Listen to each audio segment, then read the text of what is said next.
नमस्कार मंडळी, मी प्रियंका आणि आपल्या यूट्यूब चॅनल तुमचं अगदी मनापासून स्वागत आहे. खूप दिवसानंतरनं आज मी तुमच्यावर व्लॉग शेअर करत आहे आणि 20 जूनचा व्लॉग आहे वटपौर्णिमेच्या अगोदरचा. तर इथं मी बघा पूजेचं सगळं साहित्य आणलेलं आहे. उद्या जसे की वटपौर्णिमा आहे म्हणजे 21 तारखेला आणि मी आता चाललेले आहे बाहेर. माझ्या एका नातेवाईकांच्या इथे पूजा आहे घराची. त्यांनी नवीन घर घेतलेलं आहे, तर तिथेच आता पूजेला चाललो आहे आम्ही आणि पोहोचलेले आहे मी इथे. खूप शॉर्ट म्हणजे छोटेसे व्हिडिओ बनवलेले आहेत. शॉर्ट व्हिडिओ येतील ह्यापुढे आणि काही कारणांमुळे मला मध्यंतरी ब्लॉग करता येत नव्हते. खूप बिझी असं शेड्यूल झालेलं आहे. जसं की माहिती आहे आता मुलांची शाळा वगैरे सुरू झालेली आहे त्याच्यामुळे. तर आता इथे पूजा झालेली आहे. तिथे पाहुण्यांना भेटून आता मी घरी निघालेले आहे आणि आज जेवण केलेलं आहे घेवड्याची आमटी, भालग्याची भाजी आणि चपाती. भालग्याची भाजी ही आमच्याकडे खूप फेमस अशी भाजी आहे. गावची रानातली भाजी असते. नक्की काहीतरी व्हिडिओ शेअर करेन.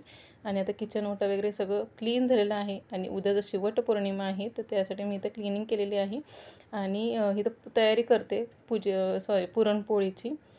तर जसं की आमटीला लागतो मसाला, तर खोबरं, कांदा, लसूण वगैरे सगळी तयारी करून ठेवते कारण सकाळीच करायची आहे, त्याच्यामुळं गडबड होईल जास्त. आणि आजचा ब्लॉग मी इथंच एंड करते. आजचा ब्लॉग कसा वाटला हे नक्की मला कमेंट करून सांगा आणि नवीन असेल तर चॅनल सबस्क्राईब करायला विसरू नका. आणि दीदीनं माझ्या हातावर अशी मेहंदी काढलेली आहे.